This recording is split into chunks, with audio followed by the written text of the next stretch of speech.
আমি যখন বলে দিয়েছি শুভ ও বাড়িতে যাবে না, তখন শুভ ও বাড়িতে যাবে না।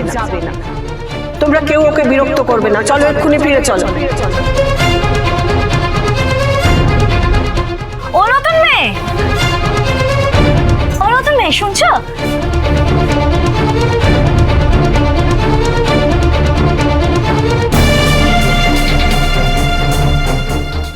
আমার শ্বশুরবাড়ির সবাই, আর আমাদের মাথার উপরে সব থেকে গুরুজন যিনি, আমাদের ঠাম্মা।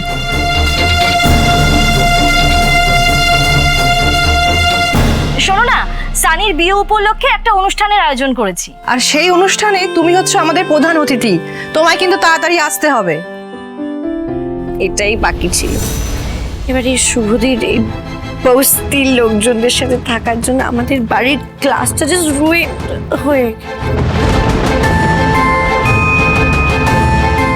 আপনারা আপনাদের ক্লাস নিয়ে থাকুন, আমাদের নতুন দিকে ছেড়ে দিন। নতুন দিয়ে এখন আমাদের ঘরের লোক।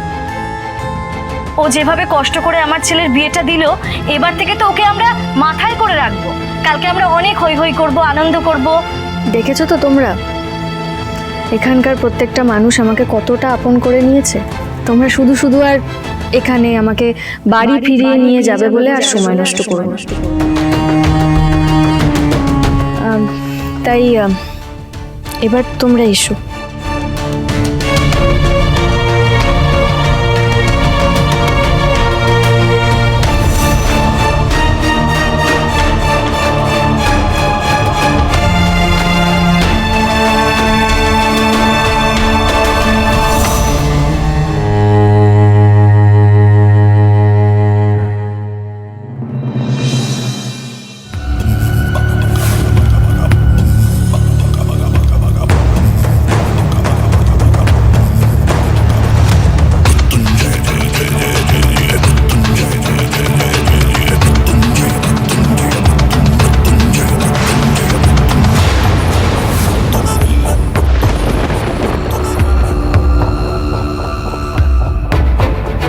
গুরুদেব, শহরের বিখ্যাত উকিল সেনবাবু আপনার সঙ্গে দেখা করতে এসেছে।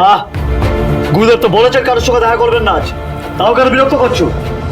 গুরুদেব, ফিল্ম স্টার রুমলির আপনার সাথে দেখা করার কথা ছিল, অনেকদিন আগেই অ্যাপয়েন্টমেন্ট নিয়েছিল। সব ক্যান্সেল করো। যতক্ষণ ওই উদ্ধত মেয়েটাকে গুরুদেব শাস্তি না দিচ্ছেন, ততক্ষণ জলস্পর্শ করবেন না। হ্যাঁ হ্যাঁ, শাস্তি ওকে দিতেই হবে। দিতেই হবে। গুরুদেব, আপনি খালি একবার বলুন, আপনার একবার অনুমতি দেওয়াতে ওদেরকে মেরে আমরা বাড়ি ছাড়া করে দেবো। আপনি বললে এক্ষুনি।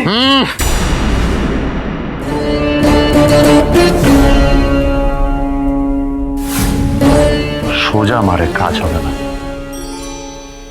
ওকে এমন আঘাত দিতে হবে যাতে ও সারা জীবন মাথা উঁচু করে দাঁড়াতে না পারে। সাহস আর মনোবলের জোরে আমার সামনে দাঁড়িয়েছিল, আগে সেটাই ভাঙবো আমি, ভেঙে চুরমার করে দেবো আমি। গুরুদেব, গুরুদেব,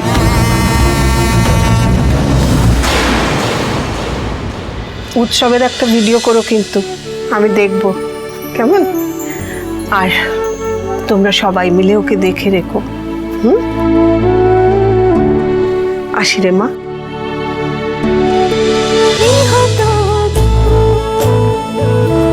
গৃহপ্রবেশ সোম থেকে রবি রাত 10টায় স্টার জলসায় ও জিও হটস্টারে।